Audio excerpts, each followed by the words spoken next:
আসসালামু আলাইকুম এভরিওয়ান, কেমন আছেন সবাই? আশা করছি অনেক ভালো আছেন। আলহামদুলিল্লাহ আমরা অনেক ভালো আছি। তো নানু বাড়ি আসছে আর পিঠা খাবো না, সেটা কি হয় বলেন?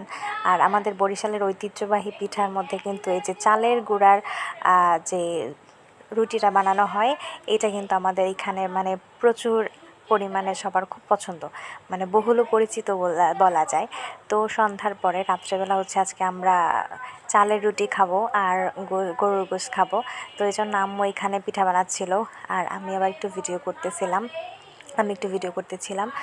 আর তারপরে হচ্ছে আমি আবার এখানে দেখতেছিলাম যে নানু গরুর গোশত বসায় দিয়ে গেছে। তো গরুর মাংসটাও কিন্তু প্রায় হয়ে আসতেছিল, আমি আবার একটু নেড়ে দিলাম। আর আম্মু আবার ওই পাশে রুটি বানাচ্ছে। সন্ধ্যার মাগরিবের পর যেহেতু, তো আমরা এক এক করে সবাই নামাজ কালাম পড়ে আসতেছিলাম, মাগরিবের আজান দিয়ে দিয়েছিল। আর এখানে একটু নেড়ে চেড়ে দিলাম। তারপরে আম্মু কিন্তু আবার এখানে রুটি বানাচ্ছে, তো আমি এবার ভিডিও করতেছিলাম যে আম্মু একদম পাতলা, এর চালের গুঁড়ার রুটিটা কিন্তু আপনার যত পাতলা হবে, পাতলা টিস্যুর মতো টাইপের হয়ে যাবে, যত পাতলা হবে তত খেতে মজা হবে। তো তারপরে নানু কিন্তু চলে আসলো। নানু এসে বললো যে তোর আর বানাইতে হবে না। তারপর হচ্ছে নানু রুটি বানাইতেছে, আম্মু রুটি বানাইতেছে।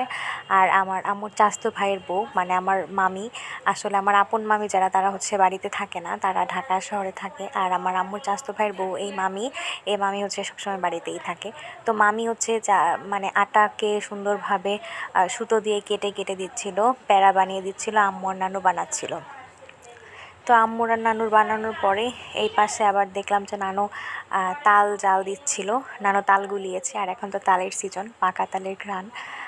আর এখানে হচ্ছে আম্মু না, নানু রুটি ভাজতেছিল। ওই পাশে এখন আবার মামি আর আম্মু দুজন রুটি বানাচ্ছে, আর এখানে নানু হচ্ছে রুটি ভাজতেছে। আর আমাদের ঘরে হচ্ছে আজকে মামিদের দাওয়াত, মামাতো ভাই দুজন, তো ওদের সবার দাওয়াত, সেই জন্য। আর এখানে হচ্ছে আমরা বেশি করে হচ্ছে আজকে চালের রুটি বানাচ্ছিলাম। তো নানুকে এখন আম্মু উঠিয়ে দিল, বললো যে তুমি যাও, আমি একটু ভাজি। আসলে গরম, আর চুলার পাড়ে বসে ভাজতে তো অনেক গরম লাগে, সেই জন্য নানু বয়স্ক মানুষ, তাকে উঠিয়ে দিল। আর এই যে দেখেন, রুটি একদম পাতলা পাতলা সাদা সাদা ধপধপে রুটি হয়েছে। তো আমি রুটিগুলোকে আবার গুছিয়ে নিচ্ছিলাম।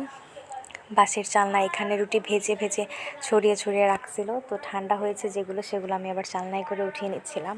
মানে রুটিগুলো একদম পাতলা পাতলা হয়েছে। আর কারেন্ট চলে গিয়েছে এর মাঝে অনেকবার।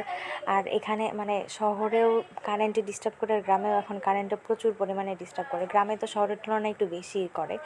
তারপর অনেকবার কারেন্ট চলে গিয়েছিল। তারপর আমার নানুর সৌরবিদ্যুৎ ছিল, সেই জন্য আর রুটি বানাতে তেমন সমস্যা হয় নাই, রান্নাঘরে সৌরবিদ্যুতের লাইট ছিল। আর এখন হচ্ছে কারেন্ট চলে আসছে। আর এর আগে যখন আমি কয়েকবার ভিডিও করছিলাম তখন কারেন্ট চলে গেছে। এক রুটি বানানোর মধ্যে সম্ভবত 5 থেকে 7 বার কারেন্ট গেছে। তারপর আম্মু এখানে আবার রুটি ভাজতেছিল, পাতা দিয়ে জাল দিচ্ছিল দুটো চুলায় সমানভাবে। তো এখন হয়ে গেছে। আর সবার খাওয়া দাওয়া প্রায় শেষের দিকে। তো আম্মু, নানু, আমি আর মামি, আমরা কয়েকজন রয়েছি। তো নানু বললো যে তুমি আর তোমার নানা ভাই খেতে বসে যাও। তো আমি আর আমার নানা ভাই খেতে বসে গেলাম। আর মামি, আম্মু, নানু এরা আবার পরে খাবে। তো আমি খাওয়া শুরু করে দিয়েছি। তো সবাই ভালো থাকবেন। আল্লাহ হাফেজ। আর ভিডিওতে কমেন্ট করে জানাবেন ভিডিও কেমন লেগেছে।